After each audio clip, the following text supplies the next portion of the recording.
Let's talk a little bit about this scandal in England right now. It's shocking to me. I've read those tabloids. Did you have any idea, A, as Prime Minister, and B, since you've left office, of the enormity of what's going on? They seem like a bunch of gangsters over there. Well, I mean, there's also some very good journalists out in the UK as well. So, you know, one shouldn't take this as meaning that all of British journalism is... I'm not saying all of British journalism is like that, but the excesses that we're reading about now, were you stunned by this? You know, if I'm absolutely frank about it, I think we've learnt to live with a certain standard of behaviour, and I think the reason why it's important now, as a result of what has happened, to open the whole thing up, and there's going to be an inquiry in which we can look at the relationship between, you know, the media and people in public life and politics and so on. I think there's a whole set of aspects of this that need to be looked at, should be looked at, because in the end you want a free and vibrant press, and it's a vital part of a democracy. But I think what has really certainly shocked the British people, actually, has been the absence of just basic standards in the way things are done. Because it doesn't look like there were any standards. I mean, they would intimidate politicians in a horrendous way, some of these excesses. You understand that? Well, I've got pretty long experience of dealing with... Did they intimidate you? I don't know about they intimidate me, but if you were caught up in a media storm, you certainly knew you were in it. I mean, did you know how powerful, you know, these tabloids were in terms of trying to scare politicians and warning them if you didn't do what they wanted, they were going to go after you? Well, the media is very powerful in the UK. Look, the media is powerful everywhere. And one of the things I think that any sensible investigation of this has got to look at and try and do it dispassionately, you know, because the politicians have got their point of view, the media have got their point of view. There's always going to be an uneasy relationship between the two. There will be here, never mind back in the UK. But what is important is to realise that in a world of 24-hour-a-day, 7-day-a-week media, with all the new technology and so on, and with the huge competitiveness there is in the British media, people desperate to get their stories and you know, get ahead of the competition. Unless you have some sort of framework within which people agree to operate, and everyone acknowledges that and abides by it, then you do get a pretty ugly situation. But you saw some of the ugliness. You saw some of the ugliness when you were Prime Minister. Yeah, well, and I guess the question is, did you investigate what was going on? Look, one of the strange things about this is, if all this had happened, you know, all of this information had come out and people have been aware, because obviously I'm not aware of the specific instances. In other words, if this great furore had happened some years back, then yes, you could have used that as the opportunity then to say, let's have a look at all of this. I think, frankly, if anyone 6 months or a year ago had said, I'm going to have now a major inquiry into how the press operates in the UK and the relationship between the media and politicians, you would have found it very difficult. Just before I left office, I actually made a speech, this is about 4 years ago now, exactly on these issues, describing what I thought the problem was and describing why I thought there had to be a debate. And I have to say, it wasn't one of my more successful experiences, since, you know, at the time, the mood just wasn't for investigating that at all. I think what this has done is it's opened the issue up, so let's open it up and look at it.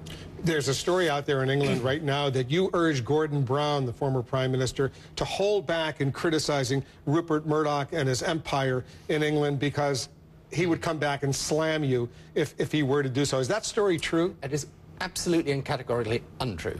What happened? I mean, what did you tell Gordon Brown? I didn't tell him anything in respect to You never discussed this issue with him? No. I mean, the issue for us in the UK has always been, as politicians, and this is part of the trouble, you know, you're a political leader, you're in a situation where the media are very powerful. And I think one of the things that my successor, David Cameron, was talking about the other day, which was interesting in a way, was just how, when you are a major political leader and, you know, you're trying to fight elections, you're trying to govern the country, you can only communicate, in a sense, through the medium of the media as it exists. I mean, it's a difficult relationship to have, and at times, you know, as I said the other day, I think if I go back over the last decades, you know, I don't think there's a single political leader in Britain who wouldn't have felt uncomfortable about the relationship at points, which is why it's a good idea to examine it, and then, you know, you can see how you put it on a more healthy footing. Did you have any reason to believe you were hacked, your phone was hacked, your records were hacked, anything along those lines? I don't, but I mean, I didn't have a mobile phone when I was Prime Minister, which is probably just as well.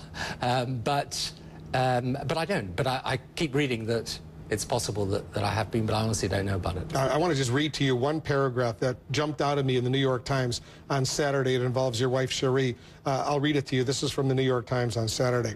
Cherie Blair, wife of former Prime Minister Tony Blair, was regularly tortured in print by the right-leaning Daily Mail because she made no effort to cultivate it and because it was not an admirer of her husband's Labour government.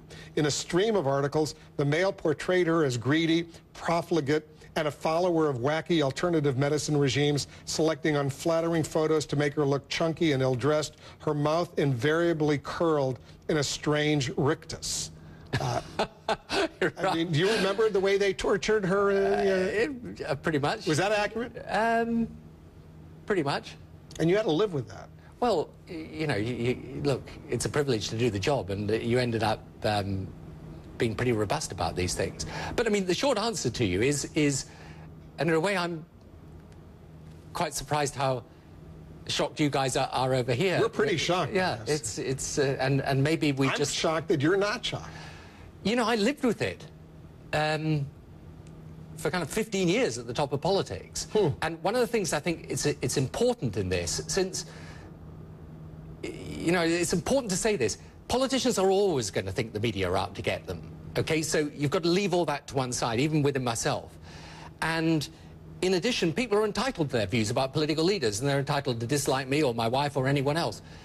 I think what is important is to realize this is not about one group of newspapers or one part of the media or one type of procedure, whether it, you know, in this case, hacking. It's about a whole range of things that need to be looked at so that we understand what's acceptable and what isn't acceptable. Because in a way, you know, what I was trying to say to you earlier was that I think as a result of this, over the years, you know, you tolerated what in a sense is intolerable. But you did it because, look, when you're the Prime Minister, you're running a country, if you go out there every day and start complaining about the media, you know, the public say, well, look, that's fine, but get on with your job. So in a way, it's difficult for an existing Prime Minister, an existing political leader, you know, someone who's actually in office, to have this type of debate. But I think now that this has happened, it may be the thing that, in a curious way, gives us the opportunity to get a more healthy relationship, and where the types of standards that you guys, I think, probably do have here, or so I understand, are then assimilated and regarded as natural and normal back home. I hope so. Yeah.